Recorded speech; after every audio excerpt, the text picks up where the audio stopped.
Hey, I'd like to welcome you to another episode of Mission Matters. My name is Adam Torres, and if you'd like to apply to be a guest on the show, just head on over to missionmatters.com and click on Be Our Guest to apply. All right, so today I have Michael Levine on the line. He's founder of The Activist Investor. Mike, welcome to the show. Thank you so very much. All right, Mike, so we got a lot to talk about today. So we're going to talk about, of course, activist investing today and tomorrow. We're going to talk about the Activist Investor Conference 2024. First thing, I guess, just to get us kicked off, I swear when I saw a founder of the Activist Investor, I was like, wait a minute, did he found the conference? Or like, where's the play? I know Charlie and his team over there have been working on the Activist Investor Conference 2024. I guess just to kick us off, like, how did you connect with Charlie and like how did all that take place? I've been in activist investing for well over 20 years, and I also have a newsletter and some things I send out to try to help elevate the level of knowledge and discourse in this community. Mm-hmm. And they found me. They said, we're thinking of creating a conference that will address some of the really key issues that are being talked about, which I'm sure we'll cover today. Would you be willing to help us structure that? So I gave them some comments about that, and then they said, we have some room for on the panel. Would you like to be a speaker? I said, sure. So that's later on in March in New York City. So I'll be there. Yeah, that's a lot. Are you out of New York by any chance, or? No, I live and work in Chicago. Oh, okay, Midwesterner. I'm a Midwesterner too. Live and work out of LA, but I'm from Michigan, so love my Midwest. Mm-hmm. I want to go further back. You've been activist investing in this concept. I mean, as you know, it gets more and more play in the news now, but you said you've been in this game for 20 years plus. Like how did you get attracted to this? Well, I was both as an investor and as a finance executive with a couple of places. Then also I was a management consultant with some big firms for many years. I grew frustrated with how companies change, how big public companies or even medium and small public companies, sometimes there's a notable lack of urgency or a complacency or a willingness to focus only on what they want rather than what investors want. And I decided to try to do something about that. So I started with some of my own personal investments where I was an activist and tried to urge companies to change in certain directions, and then also became an advisor to other investors, hedge funds, family offices, and so forth that have similar problems. And so, between some of my own portfolio and then advising others, it's been very busy and fulfilling. Now, in the beginning, I want to stay in the early days a little longer because, there'll be some people listening to this that have ideas and they're going, I would argue, and back then you were going against the grain. Like, I don't think or you correct me if I'm wrong, was everybody like, oh, wow, that's a great niche for you to go in, Mike? No. Is that how it happened? No, you're absolutely right. This is at a time when, Carl Icahn, who we read about these days a little bit, was just going crazy trying to make change at companies. And was really finding not only opposition from the boards of directors and the executive teams, but also from other shareholders. He couldn't get a meeting with any major mutual fund or institutional investor at that point. Since then, while there's still some pushback from the companies, from the boards and the leadership teams, there's a much wider acceptance of this investing method, this investing approach among institutions, which is important. The big three, which is BlackRock, Vanguard, and State Street, they have at least embraced this a lot more. They're much more willing to push back on a company, based on stuff they're seeing. So yes, early on it was hard to get the message across, but it's somewhat easier these days, I would say. Yeah.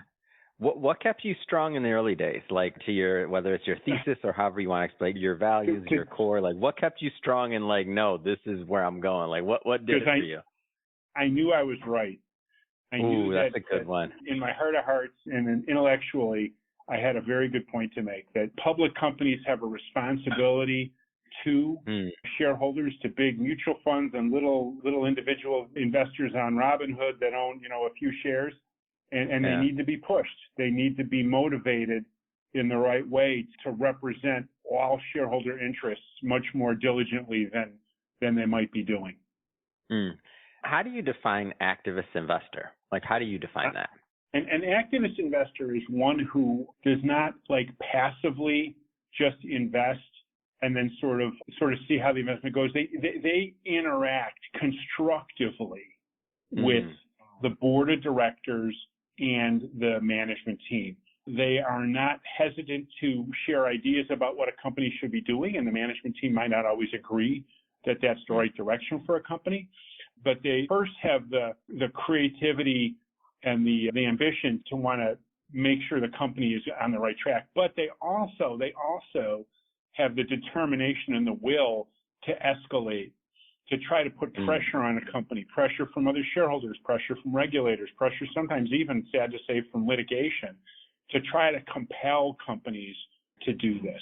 It's a combination of being willing to work with companies, but then I said also willing to escalate these situations when companies aren't necessarily being as responsive as shareholders might like.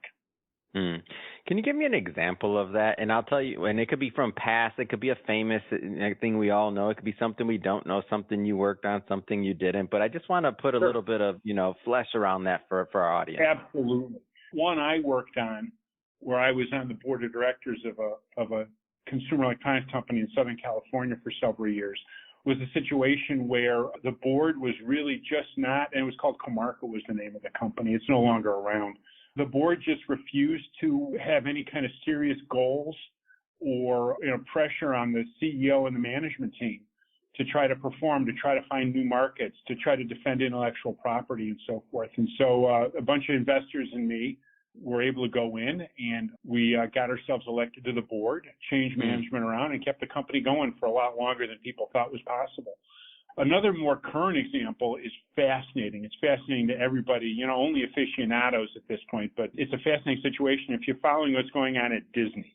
And Disney and an investment company called Trian Partners, whose head is a guy by the name of Nelson Peltz, have disagreed about the path that Disney should take.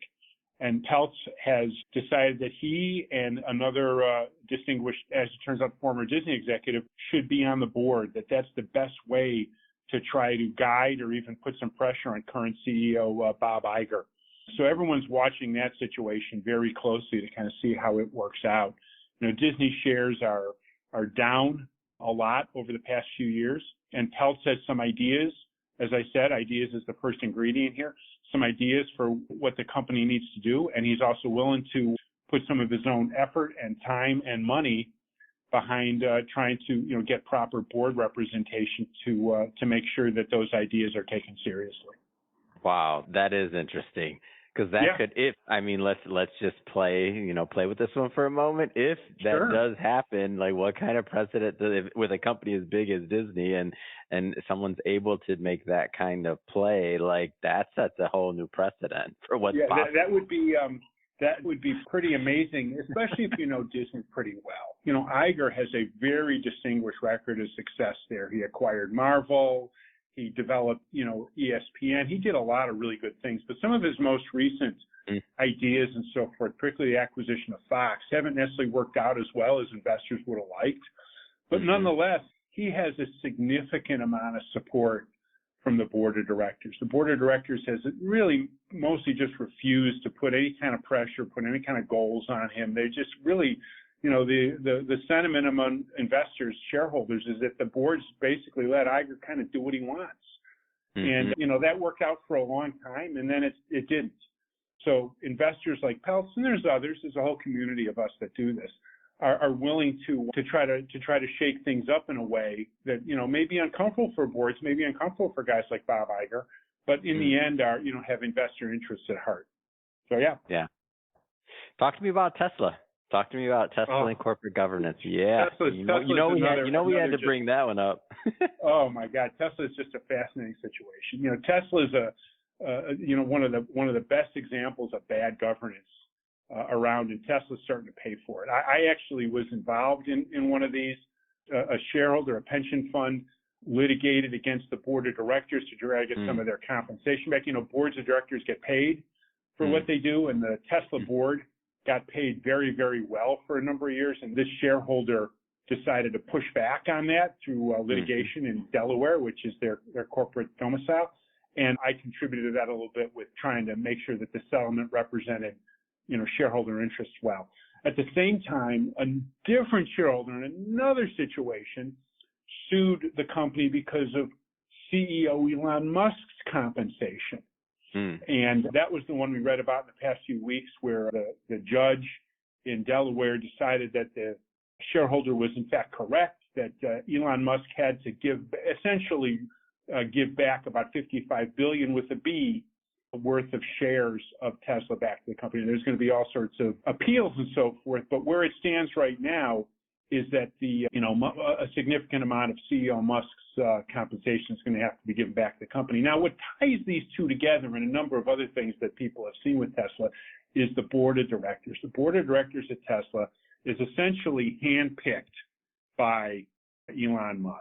We could kind of look at some of the legalities, some of the regulation and so forth, and some of the disclosures, but once you get past some of the formalities, every director on the board of directors at Tesla has a very close relationship with the CEO, starting, of course, with his brother, Kimball, but, going on a bunch of other directors. That's really not healthy for a company. You need some distance. You need some sort of independence, not just on paper, but kind of intellectually and spiritually, especially from a CEO such as Musk, who is such a strong character with so many resources and so many ideas. So, Tesla's kind of getting to an inflection point here. Competition's ramping up in its core businesses. Some of its other ventures are starting to try to pan out. And so the board's going to have to really, provide some direction and boundaries and guardrails for a guy like Musk. And that's hard. I don't envy those directors. I don't either. To try to stand up. I don't either. I don't either, Mike. It's something that, there's a lot of Tesla shareholders. Tesla is one of the most widely held shares among individual investors, and everybody's counting on that board to hold, Musk's feet to the fire and make sure he's focusing on what's best for Tesla, not what's best for Elon and some of his other ventures.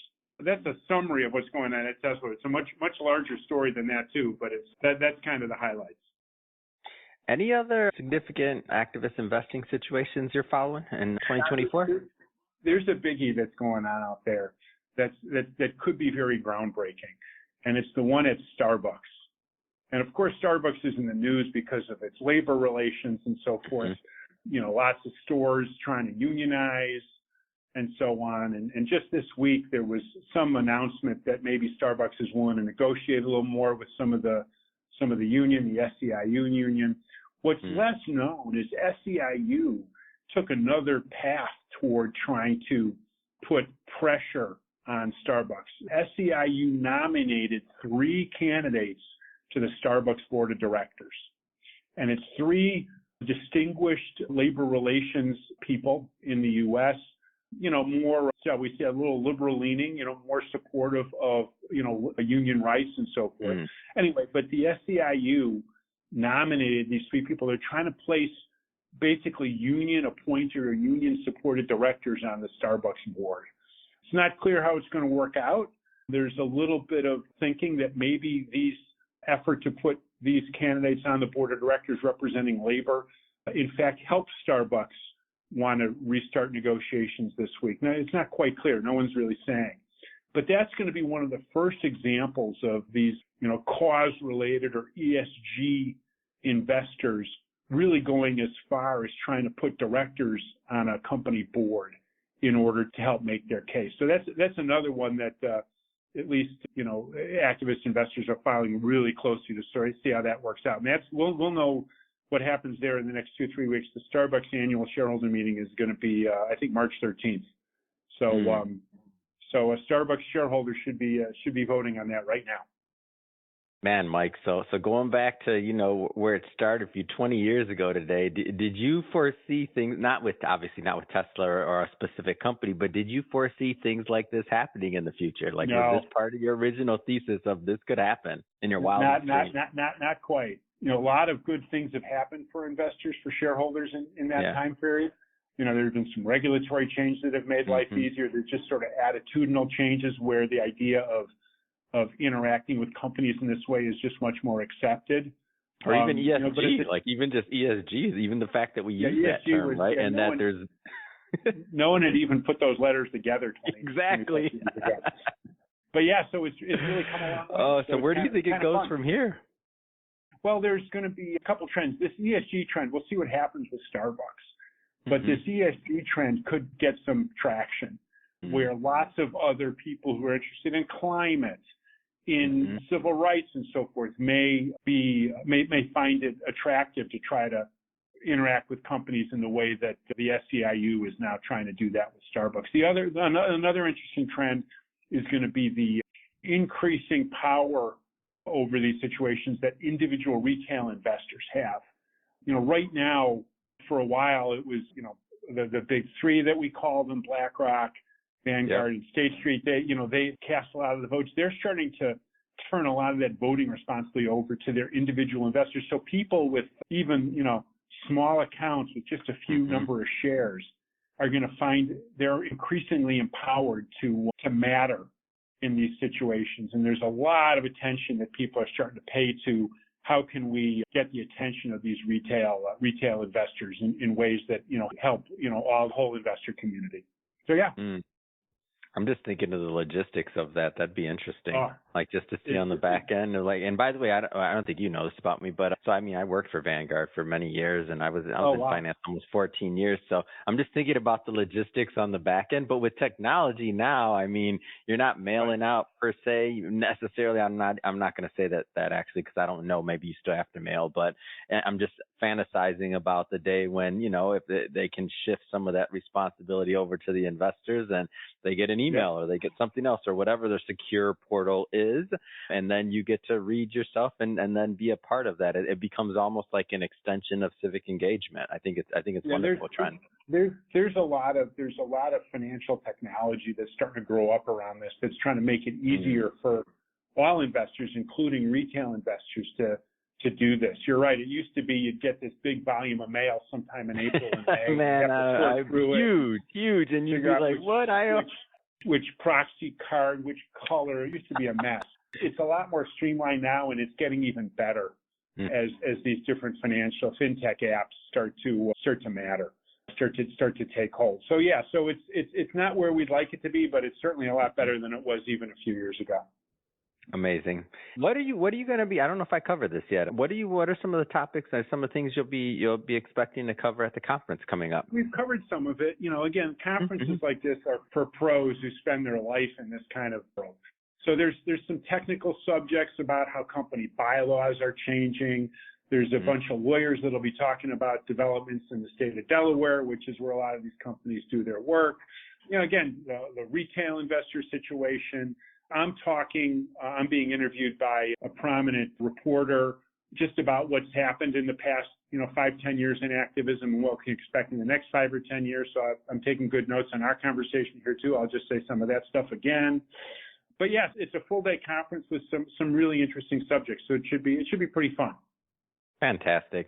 Well, Mike, really appreciate you coming on the show today and sharing some of your insights and also history. And I love the fact that you said, I'm telling you that, 20 years ago, you're like, what kept me strong? I knew I was right. I knew there was a better way. Right. I knew. And so to stick with an idea, a thesis, and to, work the way that you have over that, I think it's a great model. So thank you again for coming on the show. If people want to follow up and they want to continue to follow your work, Mike, how do they do that? Couple things. You can sign up for the email newsletters and so forth at the Activist Investor website, which is theactivistinvestor.com. The Activist Investor, one word, no punctuation. And I also have a pretty active Twitter feed at the Activist Investor. You can find me either place. That's a good way to follow what I'm up to. Fantastic. And to the audience, if this is your first time with Mission Matters, the links to that will be in the show notes, but also hit that subscribe button. If you need a special invitation, that was yours. Hit the subscribe button. And if you're a long-term listener and long-time listener and you haven't left a review yet, definitely leave that review. We sure do appreciate it. And Mike, thanks so much for coming on. My pleasure. Hope I answered everyone's questions today.